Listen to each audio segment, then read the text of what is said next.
ये कहानी है गोरखपुर के छोटे से गांव की, जहां भूमि अपनी माँ सविता के साथ रहा करती थी। भूमि बहुत सुंदर, पतली सी और घमंडी लड़की थी। भूमि, तुझे कॉलेज नहीं जाना है क्या? आज तो तेरा कॉलेज में आखिरी दिन है मेरी बच्ची।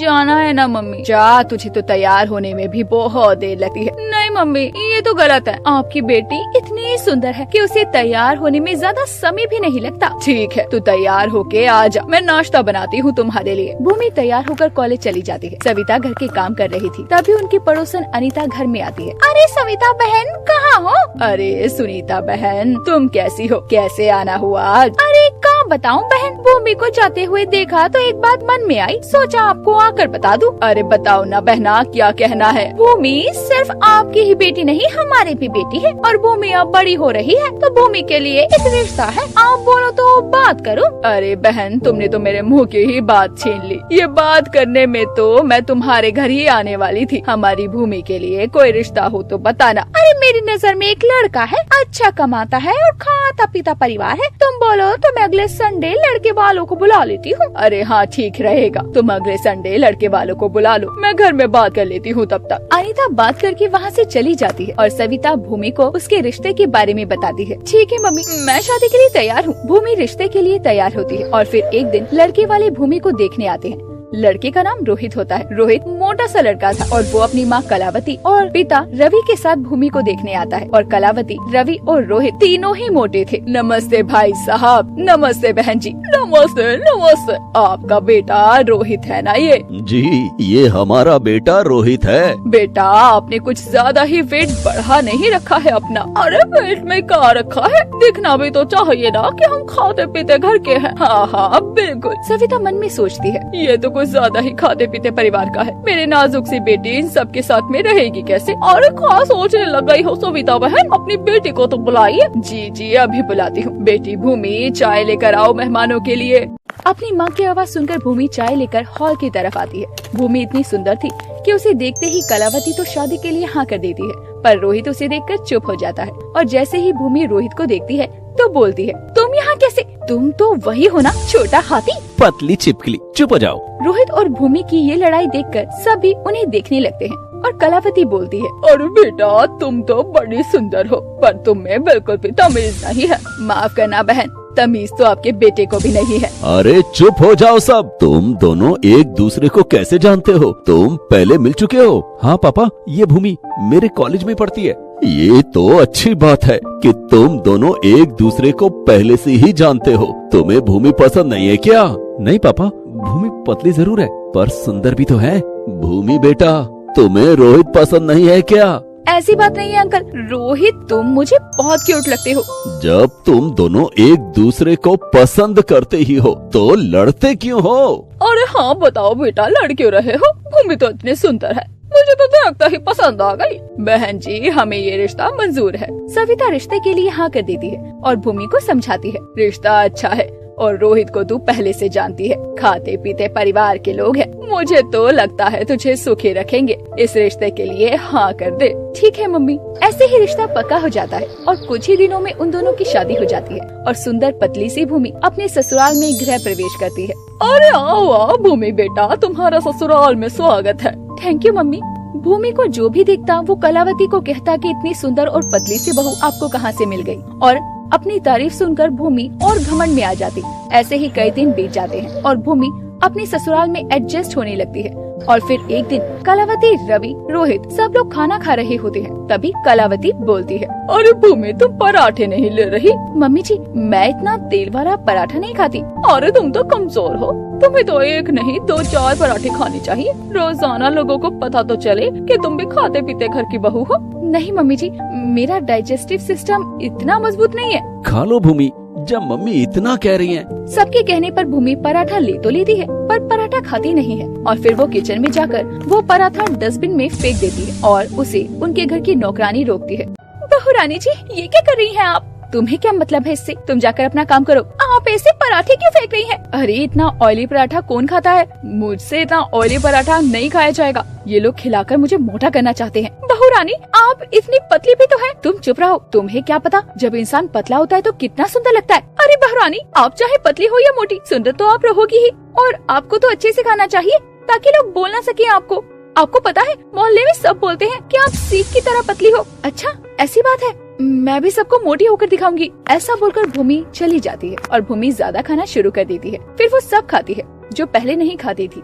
ऐसे ही कुछ दिन बीतते हैं और फिर पतली भूमि अब मोटी होने लगती है और वो इतनी मोटी हो जाती है कि उससे कुछ भी काम नहीं हो रहा था। भूमि कहाँ हो तुम? भूमि कमरे में से आवाज लगाती है, जी रोहित जी अभी आई। जी रोहित जी आप आ गए ऑफिस से, क्या बोल रहे थे बताइए? पानी मांग रहा था। तुम इतनी देर में नीचे आई हो कि अब तो प्यास खत्म हो गई। तुमसे तंदुरुस्त होने के लिए कहा था, इतनी मोटी होने के लिए थोड़ी कहा था। ऐसा बोलकर रोती हुई कलावती और रवि दोनों हंसने लगते हैं और ये देखकर भूमि को बहुत बुरा लगता है। भूमि मेरे लिए भी एक गिलास पानी ला दो। जी मम्मी जी अभी लाती हूँ। भूमि पानी लेने किचन की तरफ जाती है। तभी कलावती रोहित से बोलती है, रोहित बेटा अब तो बहू मोटी हो गई है, इससे बोल के थोड़ी डाइटिंग कर ले। मोहल्ले में सभी लोग बातें बनाते हैं कि कितनी मोटी है ये सुनकर भूमि को गुस्सा आता है और वो वापस आकर अपनी सास से बोलती है, मम्मी जी आपके मोहल्ले वाले तो बहुत ही बुरे हैं। जब मैं पतली थी तब उनसे बर्दाश्त नहीं हो रहा था, अब मोटी हो गई हूँ तो वो लोग बातें बनाते हैं, उनसे बोलना मैं उनके घर का नहीं खाती। बहू ये कैसी बातें कर रही हो तुम? और कैसी बातें करूँ मम्मी जी आप ही बताइए।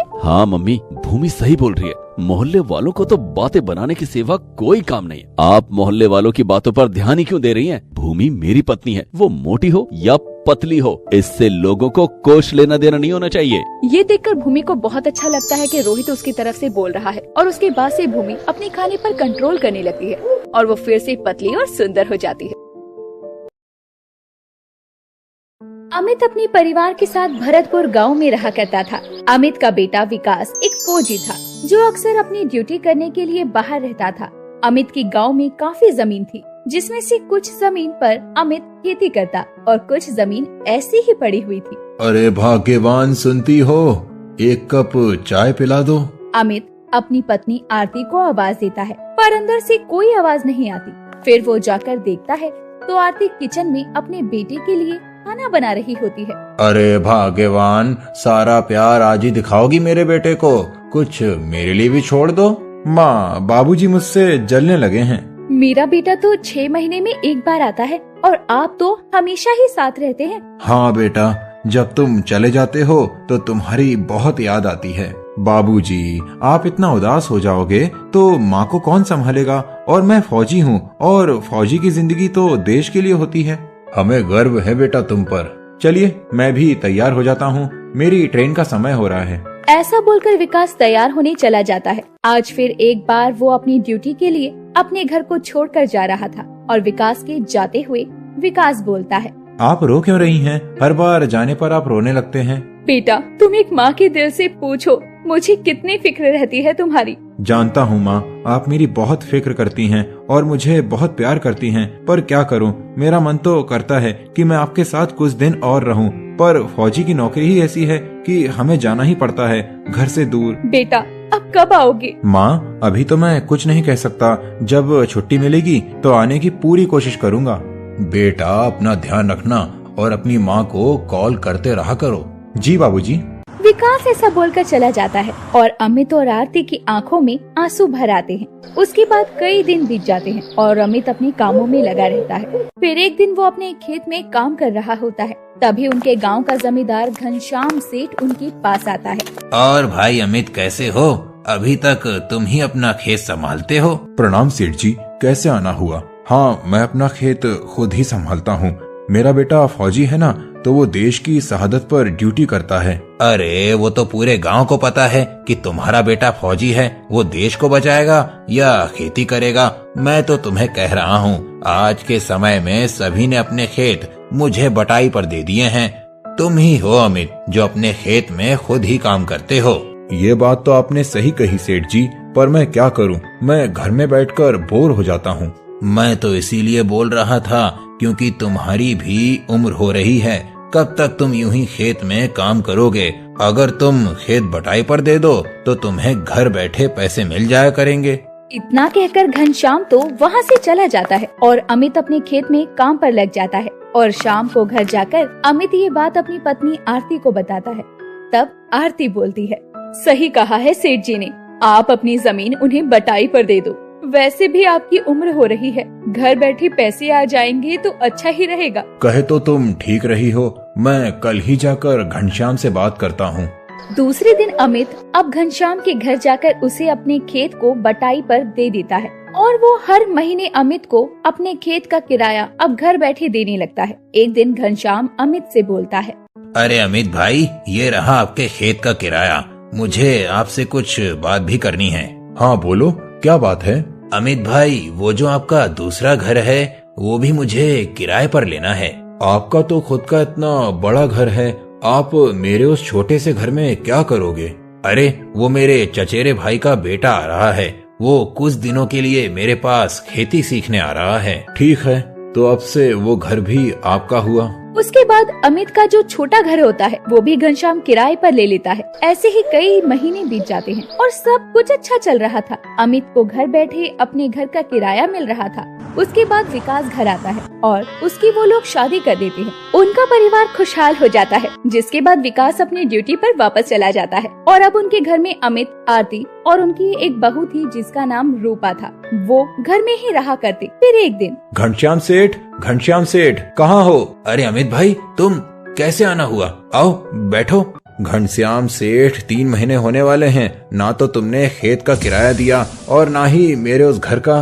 कौन सा खेत, कौन सा घर? वही खेत जो तुमने मुझसे 4 साल पहले किराए पर लिया था और वही घर जिसे लिए अब तुम्हें 1 साल होने वाला है।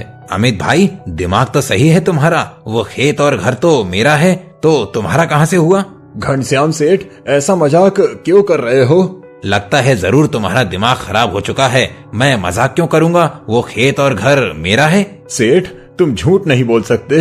अरे तो मैं अपने घर में झूठ क्यों बोलूंगा? वो खेत और घर मेरा है। पता नहीं कहाँ से आ गए बिन बुलाए मेहमान की तरह। अमित अपने खेत और घर का किराया लेने के लिए घनश्याम के घर जाता है और घनश्याम अमित को वहाँ से भगा देता है और ये बात जाकर अमित अपने घर अपनी पत्नी और बहू को बताता है। उसके बाद से ही घनश्याम अमित के खेत में जाते हुए अपने ट्यूबवेल से पानी भी बंद कर देता है, जिसके कारण अमित का खेत अब सूखने लगता है।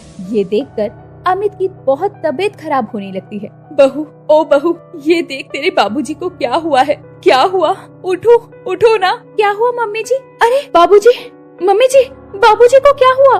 अरे तुम डॉक्टर को फोन करो बहू। अभी करती हूँ। अमित की तबीयत ज्यादा खराब हो जाने से वो बेहोश हो जाता है और ये देखकर आरती और रूपा दोनों ही घबरा जाते हैं। फिर वो लोग डॉक्टर को बुलाते हैं। डॉक्टर अमित का चेकअप करके बोलता है, परेशान होने वाली बात कोई नहीं है, इन्हें बस थोड़ा चक्कर आया इसीलिए ये बेहोश हो गए, मगर उम्र हो रही है, इसके चलते ये बहुत कमजोर हैं। आप लोग इनका ध्यान रखिएगा और इन्हें ऐसी कोई भी बात मत बताइएगा जिससे ये परेशान हो जाएं। ठीक है डॉक्टर साहब। डॉक्टर वहाँ से चली जाते हैं। उसके बाद रूपा अमित से पूछती है, बाबूजी आप इतने परेशान क्यों हैं? बहू, तुम तो जानती हो कि घनश्याम कितना चालाक है। पहले तो उसने हमारा खेत अपना बना लिया और अब उसने खेतों में जाता हुआ पानी भी रोक लिया है। बाबूजी, इसमें परेशान होने वाली क्या बात है? मैं जाती हूँ घनश्याम सेठ जी से बात करने। वो ऐसा कैसे कर सकते हैं? हाँ बहू, एक बार तुम ही बात करके देखो घनश्याम सेठ से, क्या पता तुम्हारी बात मान जाए। उसके बाद रूपा घनश्याम सेठ के घर जाती है, पर घर पर घनश्याम सेठ का परिवार नहीं होता। बस उनका एक बेटा सौरभ उसे वहाँ मिलता है। हाँ जी भाभी जी, कैसे आना हुआ? वो मैं अंकल जी से खेत के पानी के लिए बात करने आई थी। पापा जी तो घर पर नहीं है, आप मुझे ही बता दीजिए क्या बात करनी है। वो अगर आप पानी का ट्यूबवेल खोल देते तो हमारे खेत में भी पानी चला जाता। भाभी जी, मैं तो ट्यूबवेल खोल दूंगा, पर उसके बदले आप मुझे क्या दोगे? मतलब क्या है आपका? मैं समझी नहीं। अब मतलब भी मुझे समझाना पड़ेगा। सौरभ की ये हरकत देखकर रूपा वहाँ से रोती हुई घर वापस आ जाती है और वो अपने सास ससुर को कुछ नहीं बताती। वो अपने कमरे में जाकर बहुत रोती है और रोते रोते विकास को फोन कर देती है। विकास सारी बात सुनकर गुस्से में भड़क जाता है। फिर दूसरे ही दिन वो छुट्टी लेकर घर आ जाता है। घर आते ही सबसे पहले वो अपने पिताजी का शहर के अस्पताल में चेकअप करवाता है। उसके बाद वो घनश्याम के घर जाता है। घनश्याम काका कहाँ हो? अरे विकास, तुम कब आए? कैसे हो बेटा? प्रणाम घनश्याम काका, ये सब छोड़ो, मैं तुमसे जरूरी बात करने आया हूँ। मुझे पता है तुम किस बारे में बात करने आए हो।